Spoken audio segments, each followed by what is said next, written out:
British.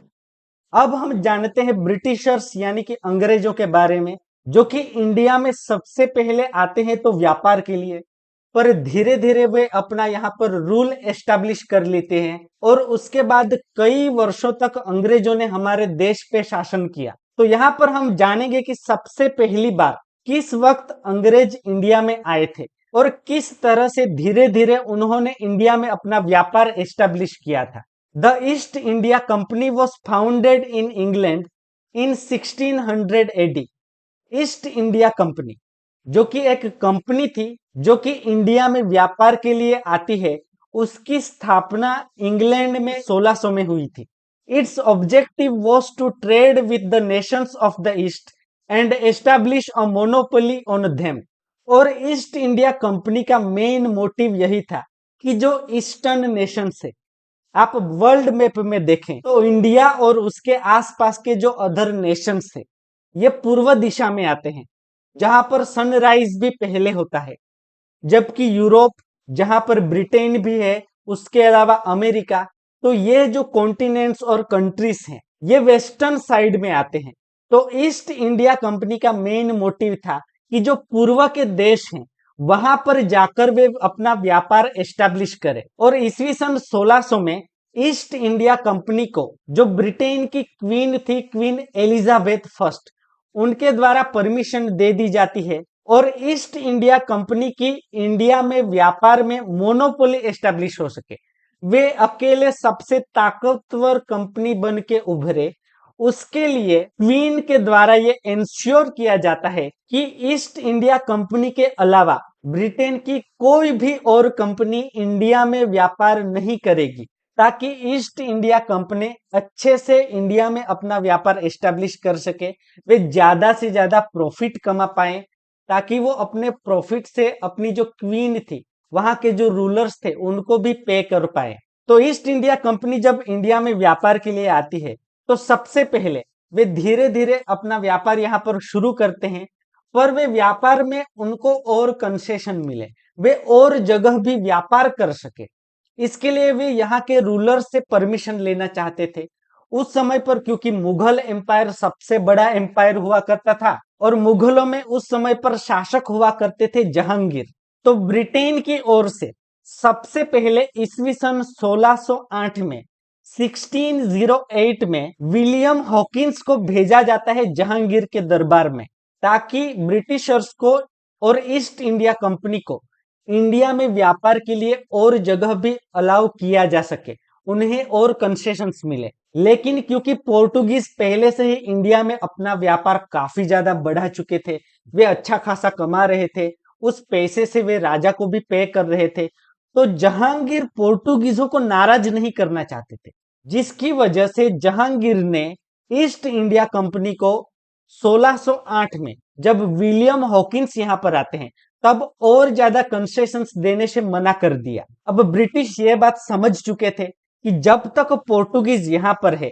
तब तक उन्हें और ज्यादा व्यापार बढ़ाने का मौका नहीं मिलेगा। जिसके बाद 1611 में सूरत के पास स्वाली होल में ब्रिटिशर्स की लड़ाई हो जाती है पोर्टुगीजों के साथ, और उस युद्ध में 1611 में ब्रिटिशर्स ने पोर्टुगीजों को हरा दिया। जिसके बाद मुगल भी देखते हैं कि अंग्रेज ताकतवर है, वे उनकी पावर को पहचान जाते हैं। जिसके बाद फाइनली जाकर ईस्वी सन 1613 में 1613 में जहांगीर के द्वारा ब्रिटिशर्स को परमिशन दी जाती है इंडिया में व्यापार करने के लिए, स्पेशली जो कि वेस्टर्न कोस्ट है, जो कि भारत का पश्चिमी एरिया है, गुजरात, महाराष्ट्र, गोवा और कर्नाटक का रीजन।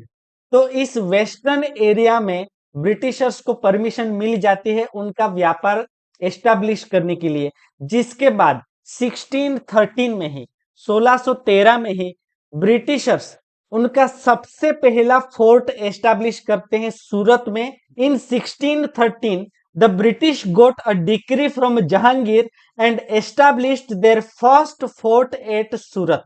तो इस तरह से अंग्रेजों का इंडिया में लार्ज स्केल पर व्यापार की शुरुआत होती है। पर वे इंडिया में और जगह भी व्यापार करना चाहते थे, जिसके लिए उन्हें परमिशंस चाहिए थी। तो बाद में 1615 में 1615 में ब्रिटिश गवर्नमेंट के द्वारा एक और व्यक्ति को भेजा जाता है जहांगीर के पास परमिशंस लेने के लिए। और 1615 में इंडिया में आते हैं सर थॉमस रो। और थॉमस रो वो कर दिखाते हैं जो विलियम हॉकिंस नहीं कर पाए थे। थॉमस रो जहांगीर के दरबार में जाते हैं और वे उन्हें फायदे बताते हैं कि अगर ब्रिटिशर्स का ज्यादा यहाँ पर इंडिया में व्यापार होगा तो वे ज्यादा पे करेंगे यहाँ के रूलर को, उन्हें ज्यादा टैक्स भी मिलेगा। तो इन सारी बातों से जहांगीर कन्विंस हो जाते हैं और थॉमस रो सफल होते हैं जहांगीर से परमिशन लेने में कि वे उनके बाद इंडिया में कहीं पर भी हर एक एरिया में अपना व्यापार जो था उसको एस्टैब्लिश कर सकते हैं। जिसके बाद अंग्रेजों ने मद्रास, बॉम्बे और बंगाल जैसी कई सारी जगहों पर अपने व्यापार की शुरुआत की थी। They started a trading company in Balasore in 1633 and a trading post 1651 on the banks of river Hooghly. It was called a factory. Factory had a warehouse where goods were stored and company officials used to sit. The goods for export were kept here. A trading post was set up at Kasim Bazar in Patna and placed under the control of Fort Saint George. तो अंग्रेज अब और जगह भी अपनी trading post और factory शुरू करते हैं। बालासोर में 1633 में उन्होंने ट्रेडिंग पोस्ट एस्टेब्लिश की।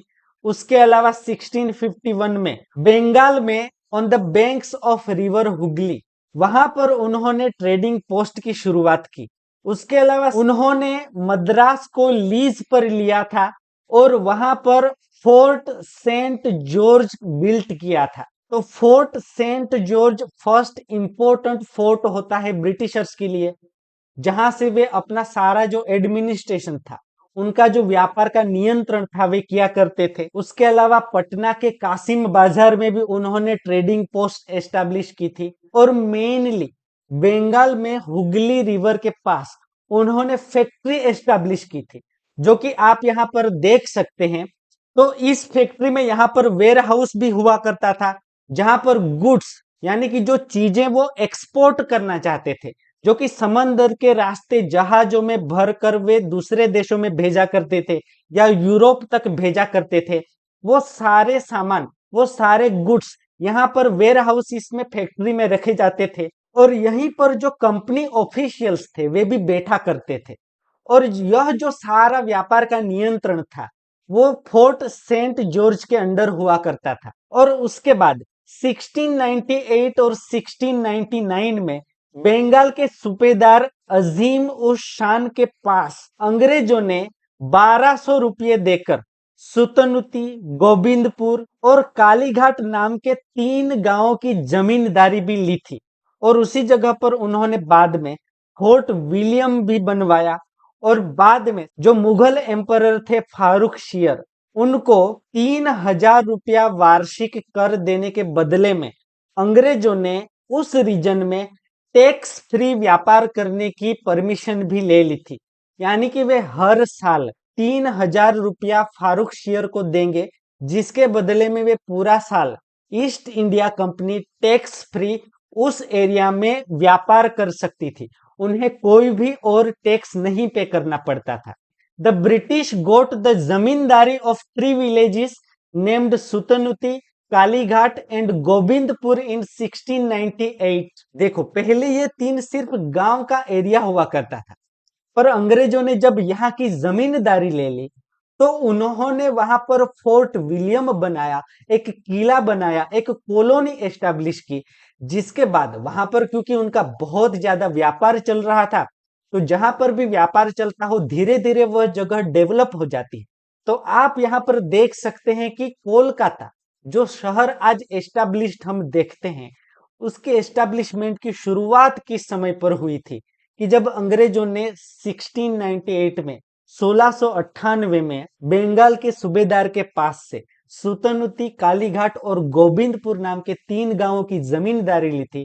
और वहां पर जब उन्होंने किले का एस्टैब्लिशमेंट किया, एक नया फोर्ट बनवाया, फोर्ट विलियम, जहां पर एक कॉलोनी एस्टैब्लिश हुई जो सिटी के रूप में डेवलप हुई, और आज हम उसी जगह पर एक बहुत बड़ा मेट्रोपॉलिटन शहर कोलकाता देखते हैं।